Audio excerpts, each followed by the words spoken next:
Hello,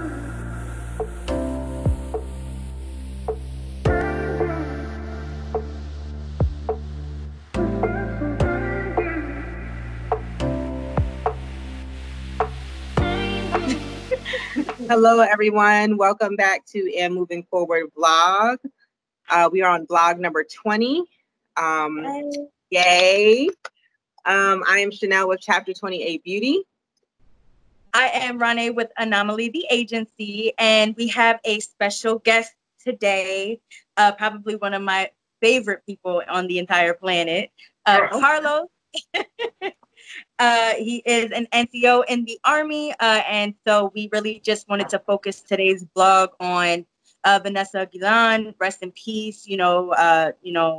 Much prayers, blessings, everything to her family and everybody that's involved and everybody that's just dealing with this. This is such a heartbreaking event that had to take place, and we just thought it was a great time to just talk about a very huge topic. It's not for the easily offended, I want to say. This is a topic, depending on where you stand on the spectrum of, just the military and things of that nature, it might be a little tough. It might be a little bit of a tougher pill to swallow. But it's definitely something that we felt was necessary to shine light on. All of us on this blog today have had their experiences in the military, whether it's family members or being in it personally themselves. And so, yeah, we just wanted to talk about that today. So, Carlos, tell us a little bit about you. So I've been in the Army for about 5 years, 5.5 years now. Okay. Originally from New York, Brooklyn, greatest city in the world. And yeah, no, I kind of just saw this in the news. I thought it was a good time to kind of bring conversation to the table. Because I think the more ideas, the more conversations that are being had, the more likely it is that these types of incidents aren't going to happen again. Oh, wait. I'm sorry. Listen, the fucking little people. Hi. Who is it? Zoe. 2 seconds. I got to put her away. Give me 2 seconds. Let's go. In the house. I was good, though. It happened just when I hit my... I was like... That's what I want to. Hi, Katie.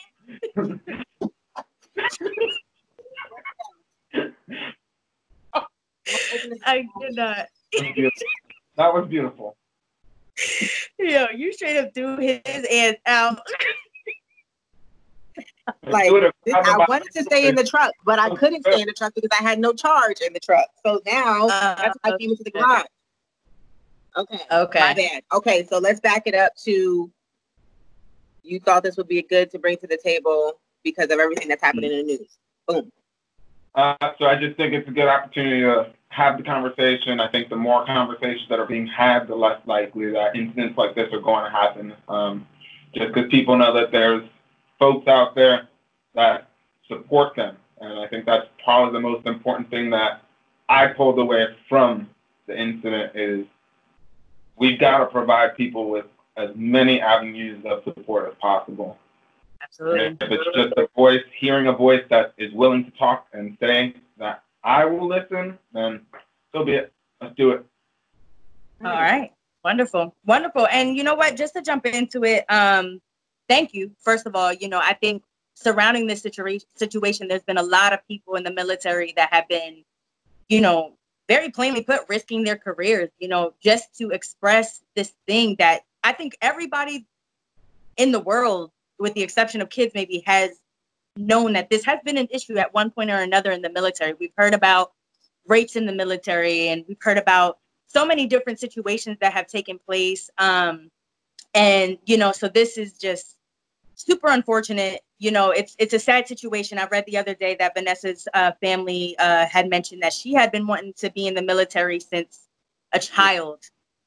So to have her be able to fulfill that dream of hers and for it to just become this nightmare that she can't wake up from, unfortunately, is very sad. And it's also very eye-opening in I don't even know what way.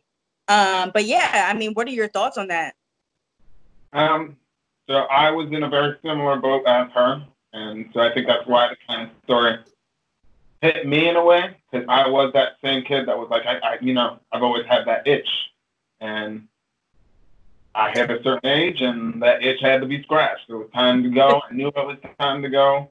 The family wasn't all on board. They're now on board, but they were not on board for, you mentioned that race was the big issue previously.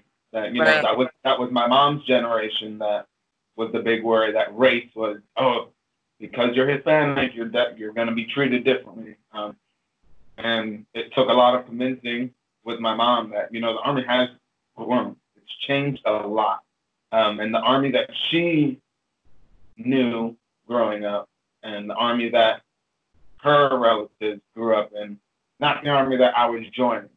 There was a lot of programs that were put in place to ensure that those same issues that happen, I won't ever say aren't happening at all, because I don't think that would be accurate in any organization. I think that's unrealistic that you're going to get rid of sexism, racism, everything, because you put a program in place. I think it's a whole culture change, but the fact that they put in a program to address the issue, they put policy to address the issue, they put regulations to address the issue, and then, I guess I didn't say it in the intro, but I'm a paralegal for the Army as well. So I went into specifically a field where it was my job to prevent stuff like this from happening. And so, like I said, it was kind of all those factors that got the ball rolling in my own chest. You can hear it in my voice a little bit as we go. I'm going to try to keep it chill. Yeah, no, for sure. It's a very emotional topic, just the thought of any of that. You're fighting for a country, and then it kind of just seems sometimes like, and correct me if I'm wrong, you're fighting for a country that ultimately doesn't always fight for you. And that's from a lot of veterans. You hear that from a lot of veterans, that they felt like they fought for a country that didn't fight for them. And like I said, I think it would be unrealistic for me to sit here and say that those people's feelings are not warranted. They definitely are. There were issues. I'm glad to say that from what I have seen these programs being put in place, and I've seen them pushed hard. But like I said, I think it's a culture change, and culture takes time to change, unfortunately. I wish we can kind of just put it in and bam, but. I had a question. I think it's important to recap the actual situation with Vanessa, because I don't think that everybody across the world is getting the same story. Not that it's like different stories, but like they're just not updated. For instance, for me, what I see in my feed and stuff like that, I don't see enough. And I know that's why we're doing this vlog, but some people are very aware of what's going on. They're able to seek out the right information and facts. So, Carlos, are you able to give us facts about what actually happened and where they are with the case right now? So most of the facts I have are coming straight from the Fort Hood website. So Fort Hood does have a website. They are posting information as they can release it. I think that's the best way to put it. From the paralegal world, you don't want to put all the information out into the ether, mostly because if you have a case and everyone already knows the case, it is impossible to find people to take that case and to be a jury on that case. So they're definitely releasing information that's appropriate for the public right now. I think when this case eventually moves forward, we'll see a lot more information come out. But for the meantime, there was a body found, and there are allegations that there was sexual harassment prior to it that may or may not have been addressed, or that she felt wasn't addressed appropriately. So that's a tiny, tiny, tiny synopsis. I would encourage everyone to go to that Fort Hood website and just get all the information that can be released at this time. I can tell you, me personally, I don't work at Fort Hood. So I don't have that whole case in front of me that I could kind of see what I could sprinkle. I have what the Army has deemed appropriate to release right now. I have the same information that I have access to, and that's why I say I think it's a resource to kind of get it, and the way that they are presenting it is just information, which I think is also really important. It doesn't have any spin in either direction applied to it. Okay.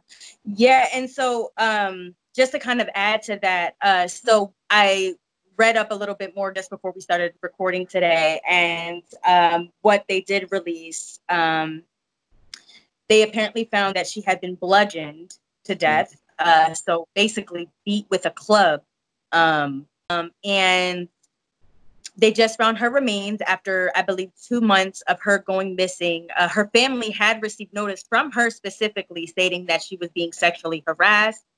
Apparently, her plan the day after she was supposedly murdered, or, you know, from what they have spoken about, she was going to report, I believe his last name was Robinson. She was going to report the guy that had been sexually harassing her. And so she was killed. And then his ex-wife, or yes, I believe it was his ex-wife, helped basically cut her up or whatever they did, you know, to hide her body parts. She helped. And so she has also been charged, I believe, as of recently as well.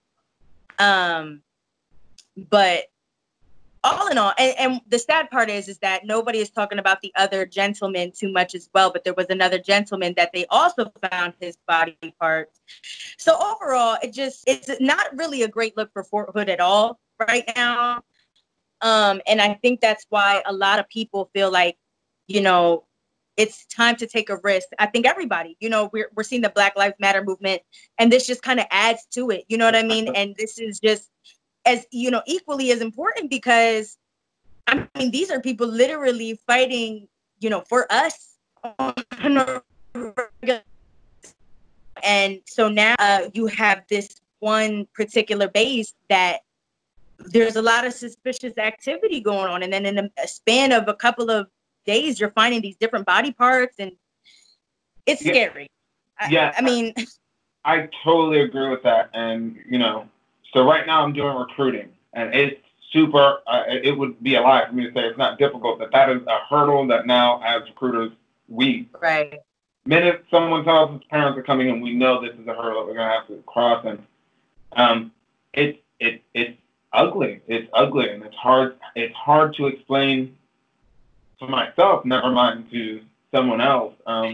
The thing that's kind of gotten me in the headspace of how to at least put a positive spin on it for myself, to kind of give myself point my future actions in the right direction, was, you know, in my last unit, I had a sergeant major who used to tell us all the time, as NCOs, we are the guardians of America's best and brightest children. That's our job. As an NCO, that is our job. Regardless of, you know, the mission, that is always attached to it. It's our job to make sure that parents are literally giving us their kids.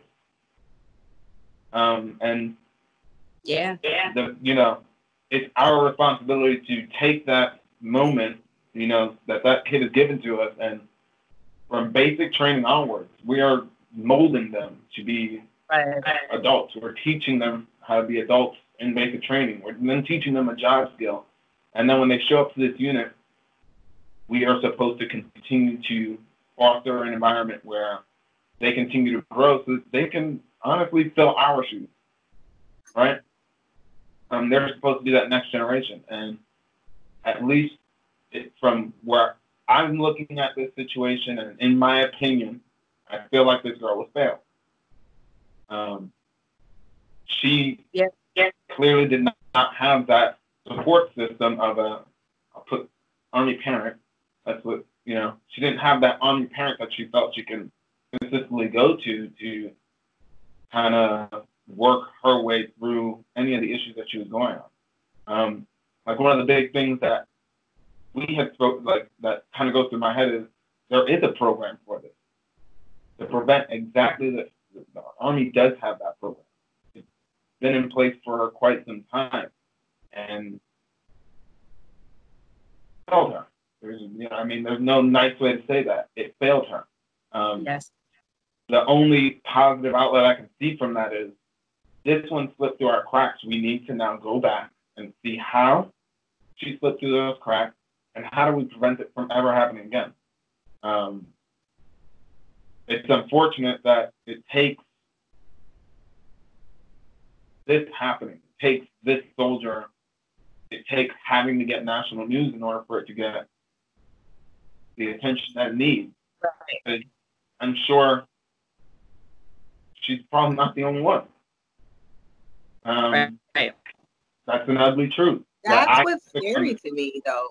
That's what's scary to me because I just feel like I've heard these stories all my life about different things, and not even necessarily just the Army. We're talking just military in general.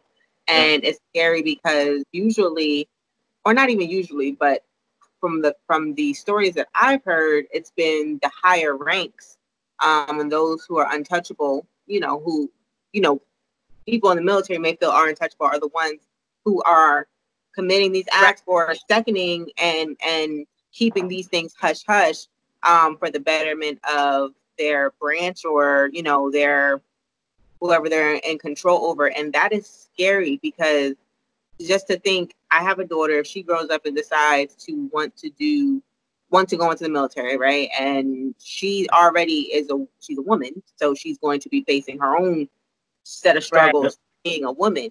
And that just comes with going into the military. We all know that. So going into the workforce. Then you have to deal with these people just treating you any type of way. And then the rapes. There's so many rapes. So many rapes. And I know that there's a program in place, but like you said in the beginning, like making sure there's enough resources and enough outlets for people to be able to communicate, and they need to feel like they can communicate. Like it's one thing to have something there, but it's another thing for people to be making sure that it's being utilized on a daily basis and people are advocating on a regular basis. With something like that.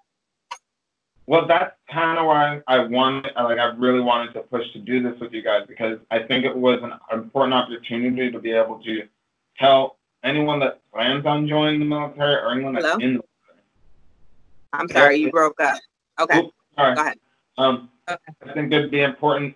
That's why I kind of want to do the blog in the first place, because I think it was an important opportunity to let future people that are going to join the military and people that are in the military now, parents who've got kids in the military, this program exists, and there is no one out of this program. If it happens, I won't lie, it does take an individual bravery, because you do have to go and talk your story. You need to speak that truth to somebody. But there is nobody that is invulnerable. There is nobody that is above, to say it frankly, again, paralegal talking, there's no one that's above the law. Right. I have written up a charge sheet, and it has gone from everything from a private, the highest I've done was a general. Wow. So I know, but I understand, because I was that brand new soldier. It is hard to come and say that someone higher ranking did something inappropriate, regardless of what that inappropriate action was. It could have been. So one of the big things we get told the minute we become non-commissioned officers is it's your job to correct people, which is hard, because as a freshly promoted non-commissioned officer, it might be a little bit weird to go to an officer that outranks you and gets paid well above you and been in the Army probably for 15 years and go, hey, sir, your shoes. Those are not in regulation. Right. But it is our responsibility to do so. And that's why I say it is a hard thing. And I think it's important to empower those soldiers and let those junior soldiers know that if they outrank you and they're wrong, their rank doesn't make them not wrong. Right. Right. But there's a clear distinction there. You can be super high rank and still be wrong. And if I correct you on it and you don't fix it, that's on you. Right. Now you put it in somebody else's hands. And that's why I think it's important to really, if you know a soldier, anybody in the military, there is a program. And I understand it's hard to talk about these things. It's hard to address these things. Again, regardless any type of misconduct, it is hard, but you are entitled to do so. You are recommended to do so, encouraged to do so. Because if we don't catch them, if we don't address it, situations that shouldn't have never happened happen. Because not to cut you off, but what happens in the case where, okay, she did report, that this situation was occurring, right? And she did reach out to her family, and no sooner did she followed all these right steps. And like you said, of course, the system failed her, right? But this doesn't make it this doesn't make it any easier for anybody who's going through it right now, or who's going to come across the situation. And they're definitely not going to say nothing now. That would be in my mind, like there's really no, because you don't want to lose your life. You know what I mean? That's that. And if that's what it comes down to, then I'm not going to say nothing at all. I feel, people who are having post-traumatic, PTSD, on a situation like this, because most people do, that's how they would feel. What is your take? So you kind of mentioned like your take. You actually mentioned what my take is earlier, and it was, all of this happens to be going on with the Black Lives Matter movement. And one of the big pushes on the Black Lives Matter movement, again, was there are good cops, but it takes a good cop putting himself in between a bad cop and a victim in order to fix the system. And so that brings me to the next kind of point that I want to hit. It takes the folks like me, it takes these non-commissioned officers. Let your voice be heard. I saw a great thing online yesterday between across the Army, where there were NCOs across the Army that were posting their picture, their cell phone numbers, and telling soldiers, I don't even have to be in your unit. If you report something to me, I'm not in your unit. I can't get in trouble. Right. No one can stop me because I'm not in your unit. You can come and talk to me. Right. So it takes steps, and I just, like I said, I think it takes the good guys have to come, and they have to be willing to risk it all. Risk it all. I mean, doing this blog, there is a possibility I'm going to say stuff that people are not necessarily going to agree with. I understand that, and it's a risk I am willing to take right now, just because I think that this situation was so appalling that there's just the only thing I can do. I don't write policy, right? But I do know the policy that's in place, and I can put myself in front of a soldier and use the policy that's in place for that soldier.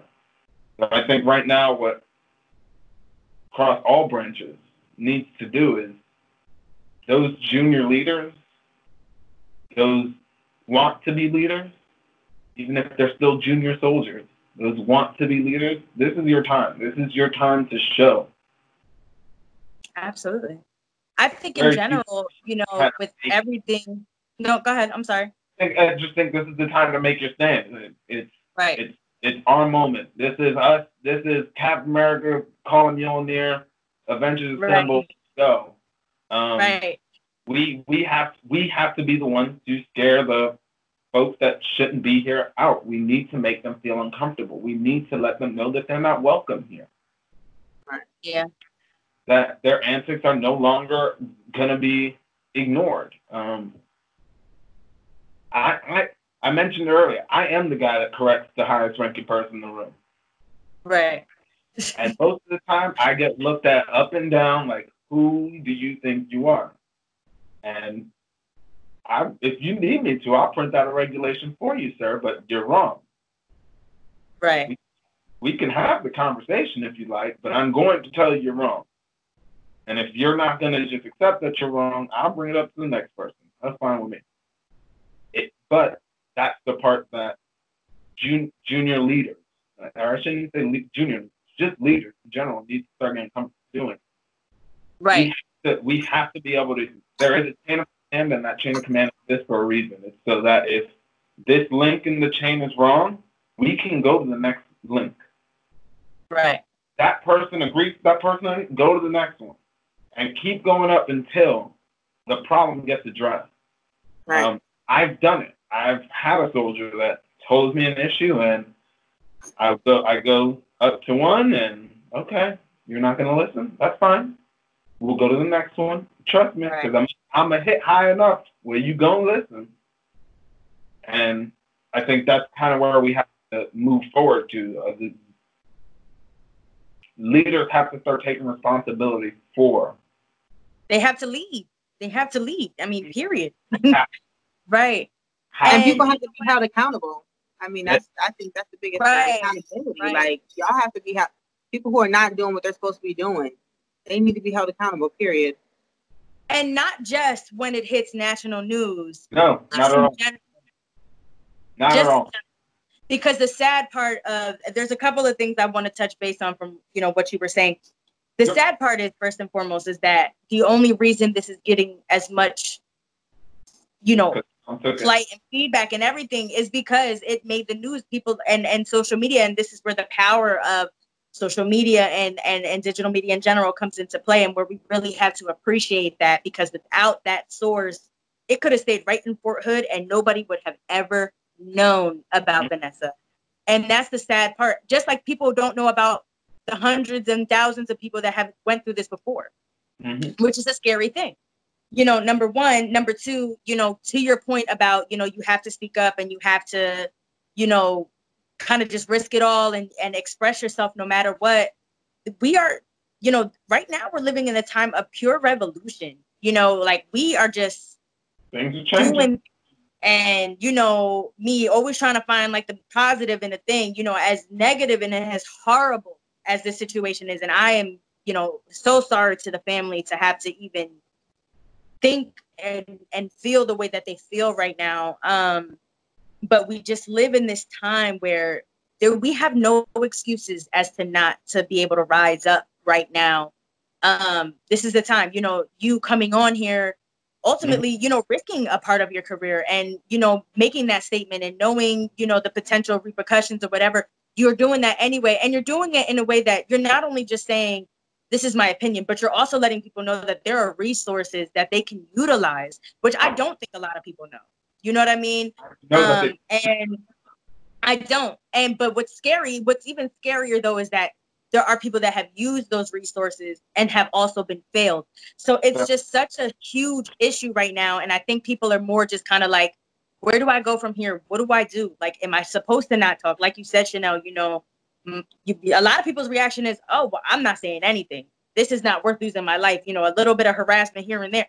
But the unfortunate thing is it sucks. This is something you have to live with for the rest of your life. Had she not been killed, that still would have been a part of her forever. So it's just sad either way, the ifs or that, the ifs or, this or that. It's kind of a tit for tat type of thing here. And it's just sad that you're damned if you do, you're damned if you don't. Exactly. Like that's exactly that's what it sounds like. It's unfortunate. But another thing that I wanted to touch base on, I think this is huge. And again, something that people are going to take however they want to. Me personally, we've had a lot of really great conversations. I know your viewpoint, Carlos. I personally love the fact that you are a man speaking about something like this. I think a lot of men, specifically in the military, no disrespect, but tend to agree more with the villain versus, versus the victim. And that's the unfortunate, ugly truth. But I also think that people are kind of like, how can you speak on a topic that you're not totally familiar with because you're not a female? And this is when it gets really tricky. But I think this is necessary because it's true. You know what I mean? You're not a female. You know what I mean? This is not, it's not a situation you're experiencing on that end. But I think also in that same light, as a man, you are pointing out the fact that this is not only an issue, it has to be stopped. The system failed her. You know, like, you're not necessarily making excuses for that. And I think that's a beautiful thing. But what are your thoughts on that in general? How do you feel about that? Well, I know statistically that there are the differences between this happening between men and women in the military across the board is actually not that different. Okay. That's just, again, an ugly truth. And so what I think it takes a lot of is it takes throwing yourself out there. I mean, I can tell you, I have heard the stories, I have spoken to people, and I've been one of the people that have been like, you should bring it up. Yeah. I'll go with you to bring it up. And different issues. I mean, most of the issues I have seen haven't been with sexual assault, sexual harassment. It's just they mentioned the problem with me. They mentioned the problem to me about someone, and I'm like, you should bring it up. I will sit there. I'll be there. I don't got no problem. But some people just aren't at that level of comfortability. I think and like I said earlier, I think having these conversations is how we get to that comfortability point. It's how we get people getting comfortable with it. I kind of know that I'm coming from a place that fortunately, I have not had to experience a lot of these things. Right. I'm happy for that. And so I know when people hear that, it might be weird to then come and talk to me about these things. Right. Kind of why I want to say we have to normalize the conversation about it. Because if we don't normalize the conversation about it, it continues to be something that gets swept under a rug that shouldn't exist in the first place. We should be talking about it. If there's a problem, we should be addressing it. I mean, we're seeing it across the board and everything in the world right now. There's a problem, we call it out. Right. Like one of the big things that I kind of saw before Vanessa Guillen's disappearance kind of got that national news was with the Black Lives Matter movement, we started seeing NCOs and soldiers that started calling out people on Facebook, which I was like, that's the way to do it, I guess. Right. You don't have to go into anybody's office. You don't have to talk to anybody directly, but they would find something on somebody's page that may have been questionable at best. And they sent it to their commander. Hey, is this something that you co-sign? And I know for a fact that people have lost their jobs over that. And that's why I say it's important. Bring the conversation to the table. If we, it takes that bravery. And I think that was kind of the thing that kind of pulled me into this. We have to encourage these victims so that they feel comfortable having that conversation. They feel brave having that conversation. They know that they feel that that conversation is going to lead to some type of action. Right. It may not necessarily be the action you wanted, but action being taken, I think, is the important difference here. I feel like in her particular case, I feel like when everyone looking at it goes, action should have been taken. Absolutely. Action should have been taken earlier. Right. How do we get there? For me, it's talking. It is getting that push out there, getting people talking about it early before the incident happens, I think is the most important thing. One of the things I used to do with my soldiers is I would go. Army does, training in all these programs once a year, and then if it feels like a unit needs extra, it still gets that training.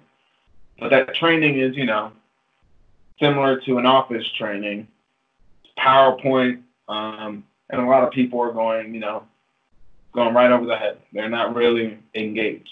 I used to take soldiers privately and do that training again without the PowerPoint. Like, hey, if an issue comes up, here's the people by name. Here's the card of the people you can talk to. Right. Here's the office numbers of the people that you can talk to about this issue, this issue, this issue. I would like if you were to bring it to me so I can be your backup when you go to talk about it. If you don't want me involved at all, if I'm the problem, go and talk to them. I want someone to address me. I never will claim to be perfect. I'm sure that I may have said something or done something in the past that may have made someone feel uncomfortable. Mm-hmm. Talk about it. Let me know. And that's, I think, where, I mean, you mentioned it as a man. That's the kind of the weird part about coming to it. Generally, the man is kind of the accused in this situation. Mm-hmm. And right. I think sometimes it is just maliciousness involved. I think it'd be crazy to assume that there's not. But sometimes it really is just ignorance. I mean, we've known each other for quite some time. You know I'm a hugger. I hug everybody. Right. But for someone that might be uncomfortable, and if it does make someone uncomfortable, I need to know. You know what I mean? Right. It's not to victim blame. It's not to put that responsibility into the victim's hands. But again, I think across the board, we need to start having those conversations of, mm-hmm. Hey, that was a nice hug, but please don't hug me again. Right. Okay. No problem. I mean, I think people don't like conflict. I'm one of those people who I really don't like conflict. I'll probably just make sure that I stay far away from you. If I'm getting an uneasy feeling, and I think that's the issue with the military is you can't stay far away from anybody who you're with in the military. You know what I mean? Like your orders are to be somewhere, and this is your job. Yeah. And if you have to be around that person, you know, all the time, and depending on the dynamics of that person with upper management or upper, you know, or officers or whoever's above you, that'll really depict on how you handle that person if they are doing something to you. If you feel like that person has everybody on their side, you're not really gonna feel like that's a safe place to even say anything, you know. So that I'm glad you mentioned that, because that's why all of our programs that are associated with addressing racism, sexism, sexual assault, sexual harassment.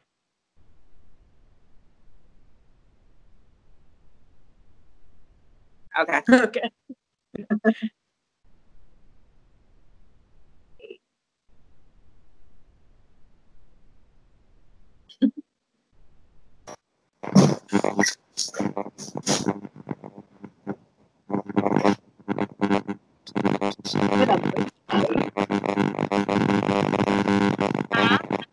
Have I made an ass myself yet?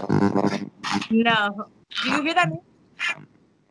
I have my speaker at dime. This is my fucking. Okay. I'm like, what is that?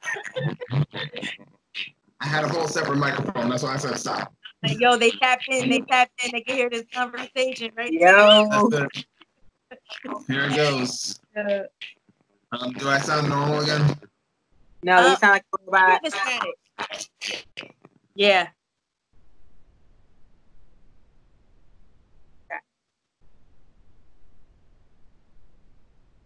Oh, Jesus Christ. Better. I can't hear anything now. I can hear you though. Where was I?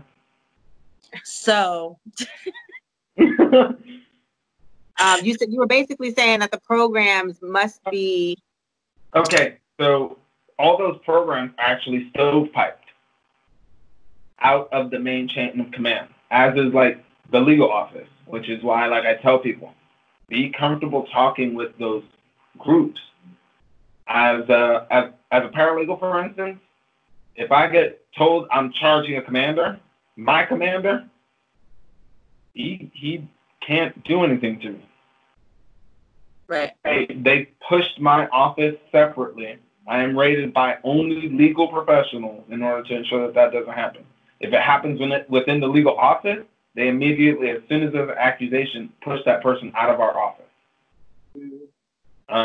Same thing with the programs to address sexual harassment, sexual assault. They will move that person, and that organization is still piped separately. Their rating for that job is done separately. the commander has no pull into, oh, well, I think you should have done this differently. Right.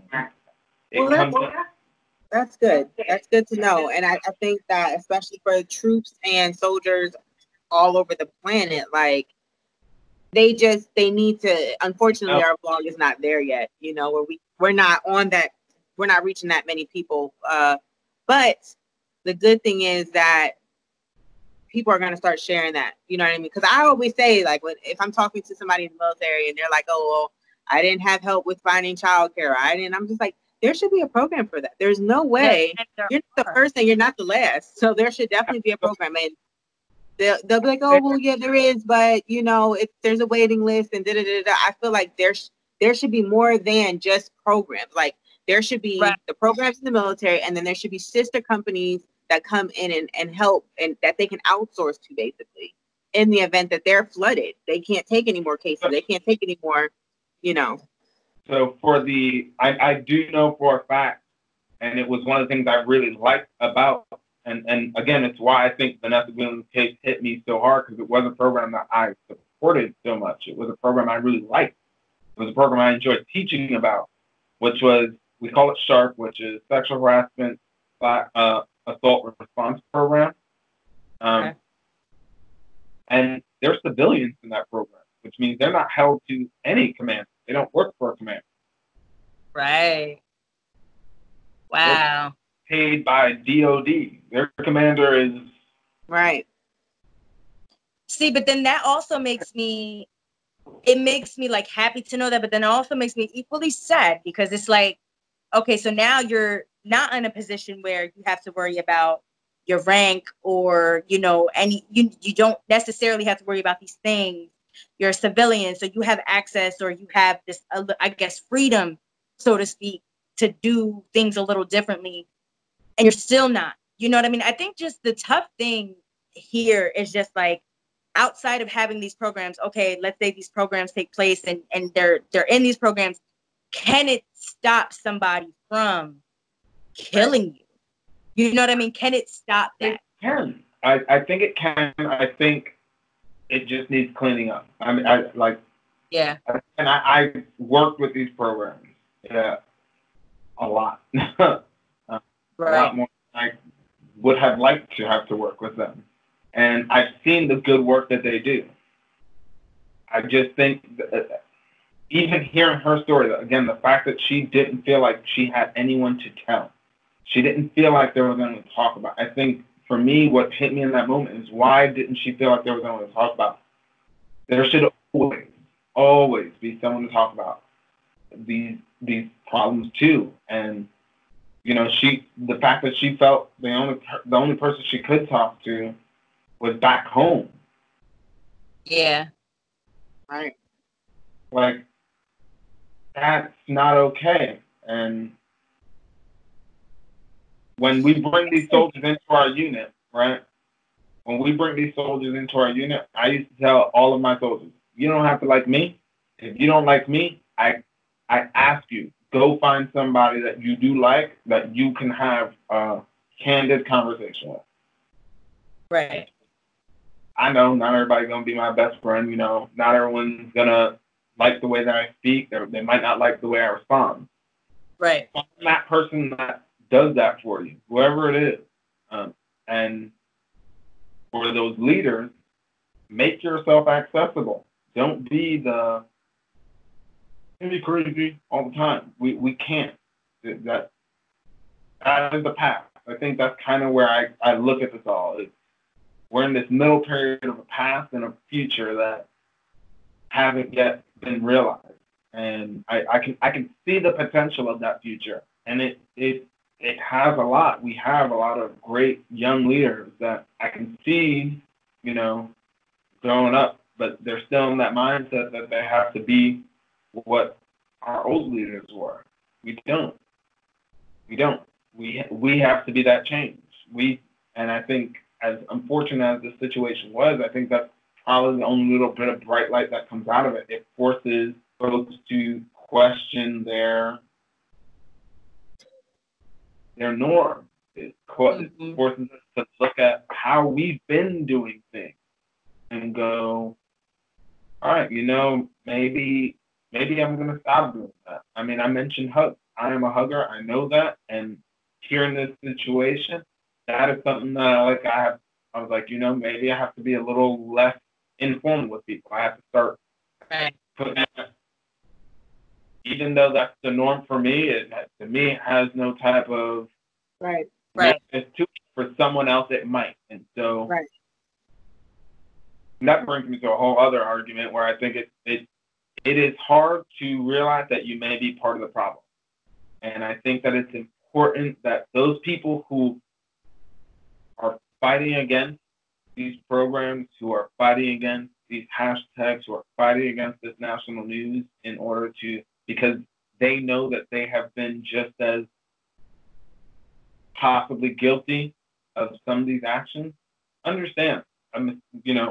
There's a difference between you making someone uncomfortable and continue to do so, and you making someone uncomfortable, realizing you did so and making a change. Right. And if you decide to make that change, you can move forward with your life. Yeah, join the dark side of the force. Right. But it's important that I feel we kind of let folks know it's okay. And I think that's one of the parts that the Army's still trying to get right now. A lot of people feel, and I say feel because it's not the actual truth, but a lot of people feel that once an issue is addressed, the end of a career, that's the end of everything. It's not. Something that's addressed, catch on. Don't do it again. Because then if you do it again, now you're wrong. Right. And of course that goes without saying that some issues are clearly more up the scale of others, and you're not getting a second chance for that one. Right. But I think it's just important that, again, these conversations, I think that was the most important pull that I got from all of this. These conversations need to happen because we can't continue to, on both sides, we can't continue to allow it to be something that's a secret, something that's unsaid, something that seems, I mean, you speak to a lot of victims and a lot of them don't even think that there's a lot of other victims, which is crazy to me. There's statistics for it. This should be something that everyone knows. Hey, if this happens, no, you need to bring it up because trust me, if it happened to you with one creepy, it probably happened to somebody else. And it needs to be addressed. I think that sexual abuse has been normalized. So I think so too. It's very growing up, if you're walking down the hallway or whatever in high school and a guy grabs your butt, you don't see nothing of it. You know what I mean? Vice versa. A girl rubs you on your shoulder or whatever. You know what I mean? You're not thinking anything of it. We do not. It's normalized, and it's normalized in our culture as well. So at what point it's it can happen real quick. I would assume where it goes from okay to oh my God, you know what I mean? Like this is uncomfortable, and then from there you have no control because now you're in pure shock. You don't know where this is about to go, and it's gonna go totally left. So, and now you're traumatized. And you have to. I'm assuming because again, I've never been through nothing like that, but you're having to figure out if this really happened to you and is it that serious because we've normalized it all our lives. Yes, I agree. You know? I think that's it. I think that's the statement, the understatement, the overstatement. I think that is just it in a nutshell. And it's funny you said that because I was even going to bring up like the Me Too movement. And, with this whole movement, you have all of these celebrities and people that you looked up to or, that you watched on TV and you're just like, what? No, like now it's to the point where it's like, nah, they did not get, this person and this person. But it's like, you also stop and think like, not to make any excuses. By no means is this an excuse, but you also think back to what you're saying. As young kids coming into money and a certain type of power, you're bugging. You're living your best life. You're wilding out. You're doing all these things you couldn't do before.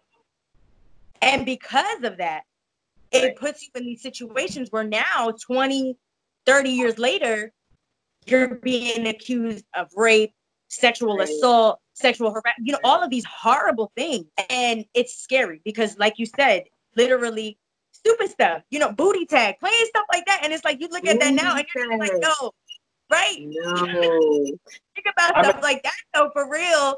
And it's just like, that's the ugly truth. When you say that, that brings me to like doing the crybaby on the floor at the house party. Like, it's not funny because exactly. Like it's not even girls. It's not even just boys and girls. I mean, I went to an all-boys school and we played all these stupid games as well. And I think that's why for me, joining the Army was kind of like hold up, that was wrong. Right. Okay.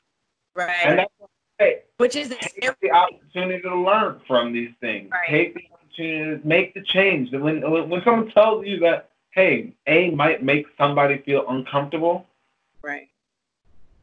Learn to respect other people's boundaries in a way that respectful. So like I remember meeting Ronai. Me and her, we clicked. I was very huggy the first night. Now I know, okay, not everyone is going to be very friendly like that. Right. I might go in to hug somebody that I just met that night, and they might be like, who is this stranger and why are they touching me? Yeah, back up. And it took someone saying it to me. The minute it wasn't even someone that was uncomfortable, but they just saw that I was, hey, what's up? How you doing? And they were like, has anyone ever told you that hugging people's weird? And I was like, no. No one has ever happened. Right. Most of the people that I try to hug are just like, hey, yay, hug back. And they were like, yeah, like most people, but like there might be a person one day that you're gonna go to hug and it might be weird to them. And I was like, you have a point. Right. You have a point. Okay. That's just the case in point, though, and that's where it just becomes this. It sucks because it really shouldn't be this tricky of a thing. But again, the fact of the matter is it is this tricky of a thing, and it's like, you know, you're seeing it so much. You're seeing like a teacher at my school. It's not funny, but a teacher. It's just mind blowing more than anything. A teacher at my school that I saw on a regular basis. She was not my teacher. But my very close friends it was their teachers. And she just got arrested and went through all this stuff for having sex with a student. And it's just like, you just don't know, like what? It's crazy. I think that with everything we've talked about, I just want to kind of tie this back into, you know, we keep taking it back to the Black Lives Matter because I kind of categorize the situation as to be similar to. There's always going to be situations where you feel like it's the straw that broke the camel's back. For us in the Black Lives Matter movement, it was George Floyd. We were, you know, this was it. Like, we need change. Like, this is it. It's done. As far as Vanessa, I don't even know how this, like, because there's so many other situations like this that have gone dormant and have been swept under the rug. I don't even know how this got national news. It was her mother, and that's why I say it's not even just military voices. Everyone needs to start having these conversations and normalizing these conversations, because her mom, and again, maybe it was one of the reasons that I looked at it, her mom sounded the way my mom, I know, would have sounded. Possibly. I know that my mom would have made just as much of a ruckus. Absolutely. To make that point. And I think, and that's but you know what? You're right. It was her mom and everybody behind that who helped bring this up to a level of national, you know, national news. But what I wanted to say, go ahead. So what I think is we had all this push with the Me Too movement. And it was beautiful. It was beautiful to see a lot of these people take their power back. I think, speaking from that soldier's point of view, I want to see our soldiers have that. Right. I want them to start feeling like, yeah, hold up, me too. Right. And but saying Me Too, there's something about the Me Too thing that does something. Like, I feel like instead of worrying about the Me Too situation, let me tie this back in with the George Floyd. If you see something happening, regardless of the color of the skin, if it's wrong, it's wrong. What are you going to do at that point? Are you going to help that person? Where's your integrity and your standards in a human life? Right. Yeah. So in a situation of police brutality, us as citizens and good cops need to stand up to that situation. And then in the situation of Vanessa, if you see a fellow soldier, because like, I'm sure somebody has seen something, especially if this girl, if she really doesn't have anybody or didn't have anybody, she's the girl that stands out. She's the girl that's to the left, right? Like nobody's paying her no mind. And right. If you're not paying somebody any mind, you actually are paying them more mind than you think, because you see what they're doing. You're going out of your way not to even deal with that person. Not address it. And so the same person that told me that not everybody wants a hug is the same person who told me this, and it was address the small stuff, because if you don't address the small stuff, the bigger stuff gets smaller in relation. Right. Okay. It was a great thing that he said to me, and it hit. Huh? Was that a gem? That's a gem. That's a gem. Okay. That's a gem. Look, repeat that one more time. Go ahead. I'll make sure I tell him one more time on it. Address the small stuff, because eventually the big stuff becomes small in relation. Yep. I love that a lot. I love that. I love that. I think that's going to be a think piece for a lot of people. I think it's one of those quotes where you think about it and then you think about it some more and then you really think about it and then it hits you. And it's like, oh my God, yes. And I feel like we all need to hear that. That's very important. I think just to kind of add to that, for me, my take and, my final kind of sayings and opinions on everything that's going on, I feel with this situation in particular, that's relatable to so many situations in the military, as well as the Black Lives Matter movement and so many other things that are going on that we are not able to touch base on at the moment. This country was built on very old principles, very old rules, very old regulations, very old mindsets. And I think that's where we come into play. And these outlets, these blogs and social media stories and posts and everything, this is really where we have the opportunity to change the game, because we are the new generation. We come with fresh ideas, fresh perspectives, open mind, things that old timers look at it and are just like, no, I can't deal with that. But this is the thing, you have to. Because we have transitioned so much as a nation, as a world, as a universe. It would be dumb of us to still continue to live off of these old principles, which is what we continue to do on a regular basis. When it comes to the cops, it's old principles. When it comes to the military, old principles, and even more so because the military is the military. You know what I mean? Regardless of your personal feelings about the military, we all know that when it comes to anything, the military is on a very high spectrum, very high in so many regards.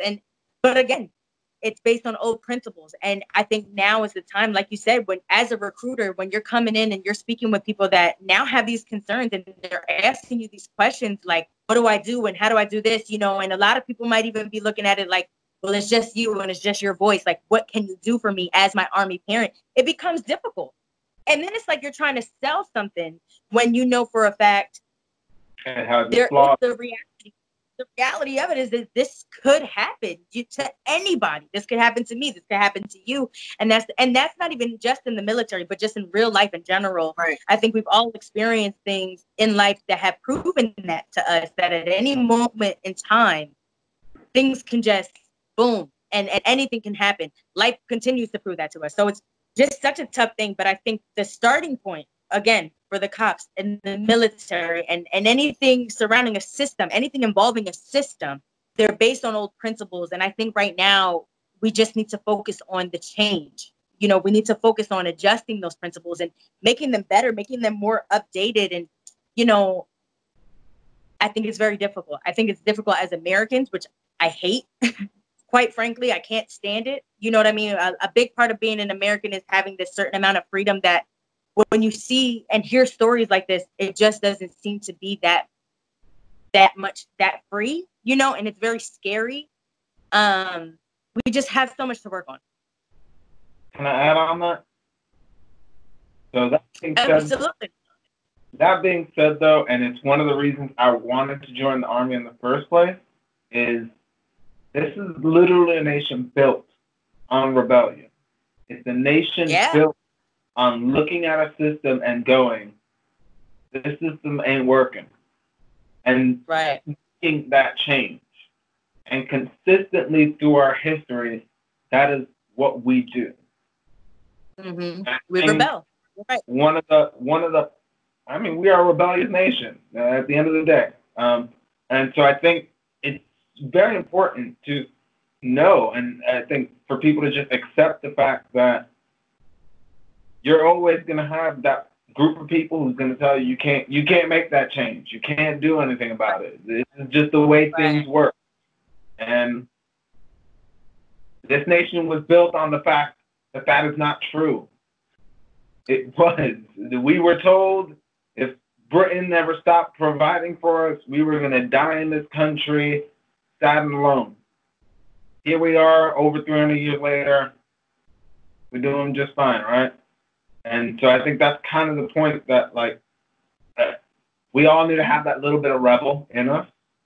And I think that's why I reached out to you about this in the first place. We all need to have that little bit of rebel in us. Don't be afraid to be that rebel every once in a while. You're always going to have the previous generation telling you, you can't, we can't, this isn't going to happen.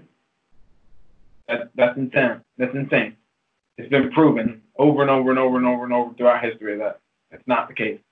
But you know what I think is so interesting about us having this conversation? So, like you said, like the older generations, they're burnt out. You know, they look at us like, oh, we're losing our minds. Like they're not in good hands because we're just doing what we want to do. But you know, when you listen to some of the younger children that or the younger generations younger than ours, we say the same thing. Like, y'all are lost. You know what I'm saying? Like, this ain't gonna work. You know, and so it's a cycle. And regardless of anything, we're going to continue to get old. Like, we're gonna grow out of the footprint that we've left. So these kids our youth are gonna grow up and they're going to be whatever they're going to be, whatever it's gonna make it. So I think it's important for us to leave room for growth, leave room for change, and stand on some type of moral, have some type of standards, and definitely figure out what integrity means. Because I think a lot of people do not have integrity, and that word has just gone away. Like, nobody, like, honestly, I don't really know people who even say anything. Nobody my age, besides the people I deal with on a regular basis, have ever said anything about integrity, or, you know, that's my integrity. Like, nobody. So I think that people need to figure out what that word means and start living by it, because that's what's going to change the world. I think when people start having some type of integrity about themselves, or some type of business about themselves, to just not let anything happen, and use that little bit of rebel that you have in you to speak up on things that you may not be comfortable, you know, with. Those two together will help people to know, like, you can't move like that around this person, or you got to be extra careful around these types of people. So, yeah, I mean, that's my closing statement when it comes to this topic for Vanessa. All I can say is, if you know somebody who is going through something like this, don't sit there and just let them continue to tell you these side stories about X, Y, Z. Do something about it. Right. Do something about it. If they don't report it, you report it. Absolutely. I do want to add to that. You know, when you speak of the generation thing. I have so many mixed feelings about this generation.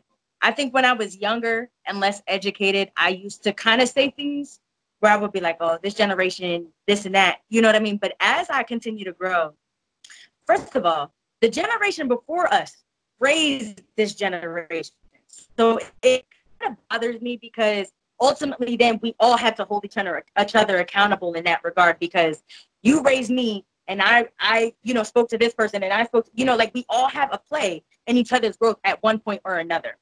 My mom was a big component for this because she gets that a lot at her job where people are like, oh, this generation. And she will literally be like, I can't relate to what you're saying.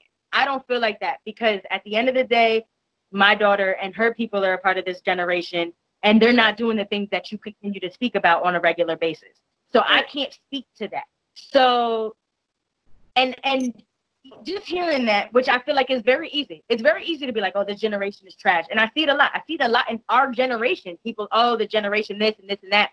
And I think it's easy to say that. But I think when you really look at it, and again, going right back to these old principles, y'all raised us. Well, y'all, the first place we learn is in the household. Well, you know what I mean? Something that's overlooked amongst all of history, right? Yeah. But if you just look literally all across history, it's the next generation revolutionized the previous. Exactly. And so it just really what it comes down to. I mean, you go through, we can just talk American history. We're going from Puritan to where we are now. We're talking about a group of people that would have burned a woman at the stake because she cooked too good of a meal to right. Now we allow two of them to get married. Right. And I feel like generations only get paid attention when they're making a difference or making a change or they're going against the grain. They only pay a generation mind when they're affecting financial numbers in our country or statutes or statistics or something like that. So these younger kids that are coming up under us, these teenagers into their early 20s, because we're hitting our 30s now. So so these kids that are coming up, they're about to hit the part of their life where they're making a change as far as income, making a change as far as careers, making a change as far as the credit, making a change as far as jobs. You know what I'm saying? And LLCs, a lot of small businesses versus there's a lot of entrepreneurs. We have probably the most entrepreneurial generation coming than ever before seen. Right. I feel. Absolutely. So, yeah. Well, that's why I thought it was interesting to do a vlog in the first place. Just because I feel like it's a documented point in history. I mean, this is a documented point in history, and I want to make sure that in the future I'm on the right side of that history. Right. I mean, I know where we're going. Like I said, I can see the path that we're at, and I can see such a bright and beautiful future. I know that there's change coming. I can feel it. I know that her story. And I think this is an opportunity to kind of use the momentum of it to carry forward that change. I know that a lot of young leaders, and even, I call them senior leaders because they outrank me, but they have, in relation to people way up the line, they're young leaders too, folks in their 30s. We are, right. I'll speak from that Army point of view. We are that next generation. We are those rebels. We are the guys that are going to be making policies in the future. Right. We are the ones that are going to be making these programs in the future. We are the ones that are going to have a command in the future. This is our time. And I guess that's kind of how I look at all of generations. Like, it's continuously that next rank coming up behind you. And when they get up there, they gonna change what they don't like that you did. Absolutely. And so I think that to kind of end it on a little high note, I think it's the positive side of all, the silver lining of her situation. I don't want to say positive side because is one, but the silver lining of the situation is that it's brought a lot of attention to a lot of people who this may not have ever affected. It may not have ever even crossed their mind, and now it is. It's there, and it's something that hit us all hard. It hit us, right in the heartstrings. It did. I think attention in the heartstrings, and it brings that attention to it, so that in the future, this next generation, as we continue to move forward, my hope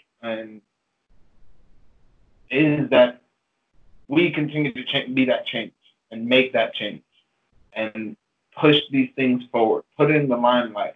I'm hoping that, 3 years from now, we're still, hey, we need to address this because there. Go ahead.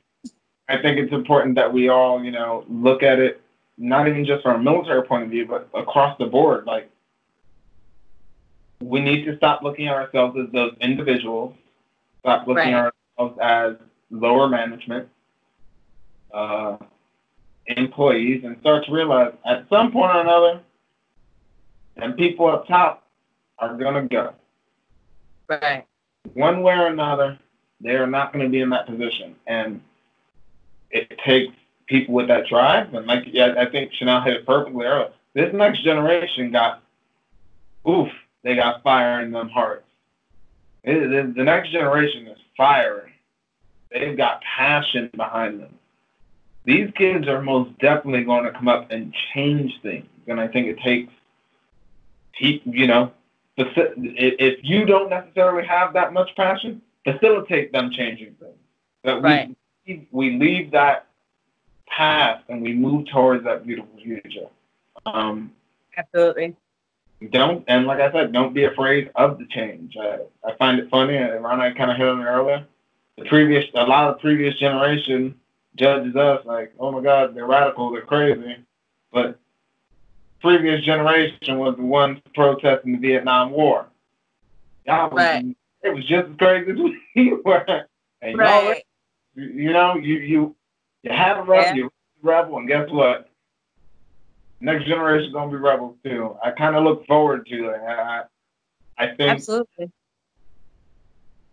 I think my branch of the military, I think the country has so much growth to come that's gonna make such a difference. It's gonna blow people's minds when it happens. Right. I mean, just a few years ago, maybe a decade ago, you would have said gay marriage was a thing. People would have lost their mind, told you were crazy. Right. 6 years ago, you would have said Black people can walk into a diner. People would have called you crazy. And so I think it's just keep that passion in your heart. Keep that same energy. Keep that passion in your heart. Find that thing, find that social issue that holds you into it and ride that wave. Go. All right. Well, and there it is. And there it is. Was I the end? Damn. I mean, yes. Must have been it was nice to hear from somebody who was actively serving in the military, and you are experiencing something totally different. Not even mention the role that you have in the military. So you're seeing this from a totally different perspective, and it's much closer to you than it is to us. We don't know her, we know of the situation. We don't know her, but she's not in a sisterhood with us. She is in some type of connection with military, and you are part of that brotherhood, sisterhood, whatever that they call it. And it's important that people hear from somebody who is actually experiencing and knows a little bit more about the antics of the military versus just hearing from just our perspectives on something that we know nothing about, really. Because that situation in the military is handled much different than it is on the street. Absolutely. 100%. Right. So again, I definitely want to say thank you to you, of course, for serving, but then also for coming on and risking everything for this conversation. And then also, you know, rest in peace, rest in heaven to that angel, because I honestly, there's so many things hitting the news. I just didn't even realize that, like, I didn't really realize what her story was about until recently, which is kind of scary because I know this has been going on for some time. So definitely rest in peace. And well, I'm chapter 28 Beauty. And Renee, go ahead. Renee with Anomaly, the agency, and our very special guest today. Carlos, thank you for the opportunity to talk, ladies. It was fantastic. Yes. We should definitely do it again with maybe something a little more lighthearted. Yes, please. Hopefully, and a little more wine or something. Like yes. A little bit more wine. Right. Side note, Carlos, if you have any links that we can add to the end of the video as far as like resources or just a general page where people can go, if you could send it to our email so that you can add it to the end of our video. Yeah. I'll definitely send those to you guys. All right. Not recording. Vlog number 20. We'll see you later. Over and out.